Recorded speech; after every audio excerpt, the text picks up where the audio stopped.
সুপ্রিয় দর্শক, আসসালামু আলাইকুম। কেমন আছেন আপনারা সবাই? আশা করছি ভালো আছেন।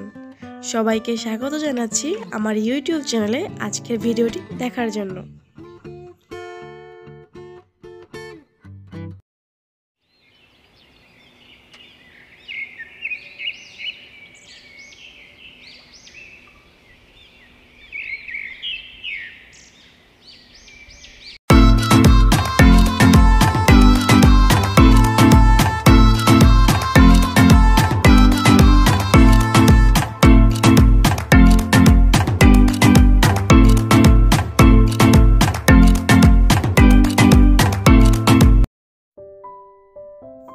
আজ আমি রান্না করব রুই মাছের মাথা দিয়ে মুড়ি ঘন্ট। তো সেজন্য লাগবে মুগ ডাল,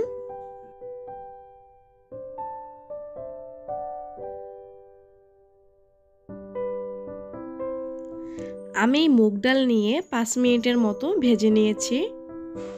এরপর এর মধ্যে পানি দিয়ে 30 মিনিটের জন্য ভিজিয়ে রাখবো। এতে করে ডাল রান্না করতে সময় কম লাগবে।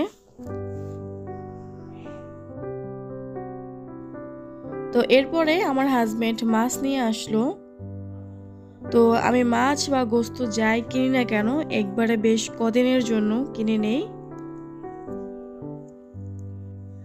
কারণ প্রতিদিন বাজার থেকে এনে দেওয়ার মতো তার সময় হয় না। এজন্যই বাজার করার সময় বেশ কয়েকদিনেরটা একসঙ্গে কিনে নেই। সব সময় ফ্রোজেন করে রাখার আগে আমি পুরো মাছগুলোকে ভালো মতো ধুয়ে রাখি। এতে করে পরবর্তীতে রান্না করতে আর বেশি কষ্ট করতে হয় না। তো এখানে আমি একে একে করে সব মাছগুলো ধুয়ে নিচ্ছি। আজ আমার ভয়েসটা একটু অন্যরকম মনে হতে পারে, কারণ ঠান্ডা লেগে গলা বসে গিয়েছে, এজন্য ভয়েস একটু চেঞ্জ। এখানে রয়েছে রুই মাছের ডিম। এই তো মাছগুলো ধোয়া শেষে আমি এবার এক এক করে প্যাকেট করে নেব।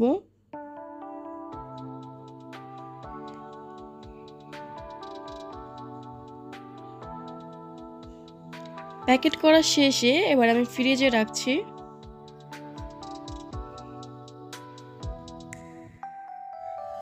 আসলে বাসায় তো সবসময় একা একাই থাকা হয়, তো ভাবলাম কাজ তো করছি, সেই সঙ্গে আপনাদের সাথেও শেয়ার করি। যারা আমার ভিডিওটি দেখছেন তারা যদি আমার চ্যানেলটিকে সাবস্ক্রাইব করে না থাকেন তাহলে অবশ্যই আমার চ্যানেলটিকে সাবস্ক্রাইব করে বেল বাটনটি ক্লিক করে দিবেন। এই তো এবার চলে আসলাম মুড়ি ঘন্ট রান্না করতে। আমি এখানে হাফ কাপ পেঁয়াজ নিয়েছি। পেঁয়াজটাকে একটু লাল লাল করে ভেজে নিয়ে আমি এর মধ্যে হলুদ গুঁড়ো, মরিচ গুঁড়ো আর ধনিয়া গুঁড়ো দিয়ে কিছুক্ষণ কষিয়ে নিচ্ছি। আমি এই মশলাটাকে 5 থেকে 7 মিনিট একটু একটু পানি দিয়ে কষিয়ে নেব। এতে করে মশলা যেটা কাঁচা গন্ধ থাকবে এটা চলে যাবে। এরপর শাহি জিরা, কালো এলাচ, গোলমরিচের একটা মিশ্রণ বানিয়ে 1 চামচ দিয়ে দিয়েছি। আর দিব আদা রসুন 2 টেবিল চামচ। আমি আমাদের বরিশালের নিয়মে মুড়িঘণ্ট রেসিপিটা শেয়ার করছি। আমি আমার আম্মুর থেকে জেনে নিয়েছি, তবে সেই সাথে আমি আমার মতো করে কিছু মশলা অ্যাড করছি।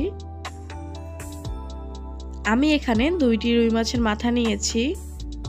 মাথা 2টাকে আমি ভাজি করে নিয়েছি। এরপর আমি এটাকে মশলার মধ্যে দিয়ে 2 থেকে 3 মিনিট খুব ভালো মতো কষিয়ে নেব।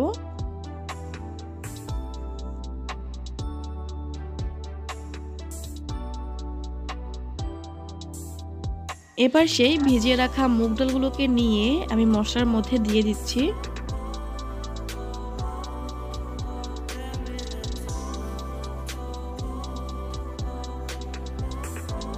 এবার আমি মুগ ডালগুলোকে অল্প কিছু সময় কষিয়ে এরপর এর মধ্যে পানি অ্যাড করে দেব।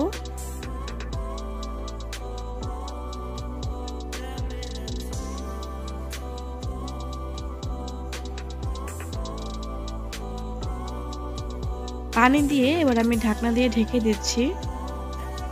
আর এখানে আমি তেলে নেওয়া জিরা নিয়েছি, ব্লেন্ডার জারে গুঁড়ো করার জন্য,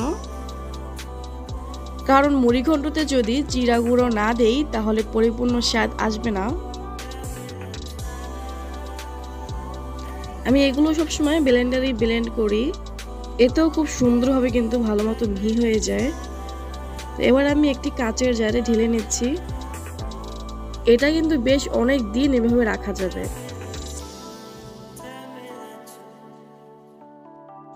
এবার আমি এর মধ্যে একটা মিনি স্পুন দিয়ে রেখে দিচ্ছি। এই তো আমার এখানে মুড়িঘণ্ট রান্না হয়ে গিয়েছে। এবার আমি এর মধ্যে আস্ত 3টি কাঁচামরিচ দিয়ে 2 মিনিট রেখে চুলা থেকে নামিয়ে নেব।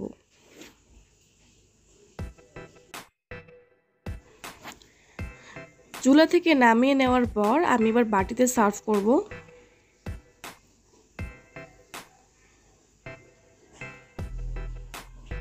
উঠিয়ে নেওয়ার আগ মুহূর্তে আপনারা চাইলে কিন্তু ধনিয়া পাতাও দিতে পারেন, তবে আমি জিরা গুঁড়ো দেবো, এজন্য আর ধনিয়া পাতা দিচ্ছি না। এখানে আমি হাফ টেবিল চামচের মতো জিরা গুঁড়ো দিয়েছি।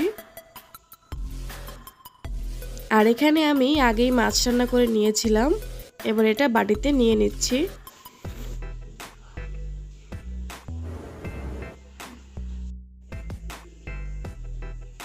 আর এখানে আমি সকালে ডিম রান্না করেছিলাম, তো সেটাই রয়ে গিয়েছে। আর এই পাশে আছে রুই মাছের ডিম ছিল, যেটা ওটা ভাজি করে নিয়েছি।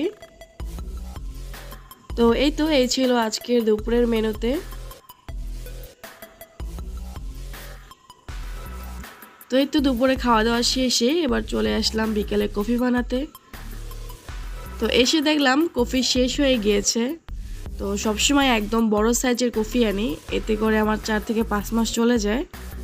তো এবার দেখলাম এই মিনি সাইজের কফির সাথে একটা গ্লাস দিচ্ছে, আর গ্লাসটা কিন্তু অনেক মজবুত আর অনেক সুন্দর। তো ভাবলাম যে এবার এটাই নিয়ে যাই।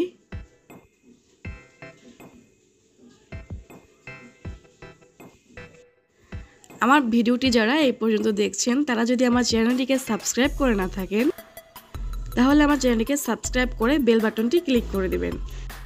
এতে করে আমার পরবর্তী ভিডিও আপলোড দেওয়ার সঙ্গে সঙ্গেই আপনার কাছে নোটিফিকেশন চলে যাবে, আর আপনি তা দেখে নিতে পারবেন। এবং নিচে কমেন্ট বক্সে আপনার যে কোনো মতামত জানাতে ভুলবেন না কিন্তু। তো কফি বানানোর জন্য আমি এখানে হাফ কাপ গুঁড়ো দুধ দিয়ে দিচ্ছি, আর দিয়ে দিচ্ছি 1 টেবিল চামচ চিনি।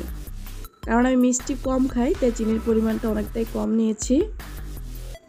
আর এখানে 1 টেবিল চামচের মতো কফি পাউডার দিচ্ছি। এবার এর মধ্যে গরম পানি দিয়ে খুব সুন্দরভাবে মিশিয়ে নেব। এই তো আজকের ভিডিওটি ছিল এই পর্যন্তই। যদি ভিডিওটি ভালো লেগে থাকে তাহলে অবশ্যই একটি লাইক দিয়ে আমার পাশেই থাকবেন।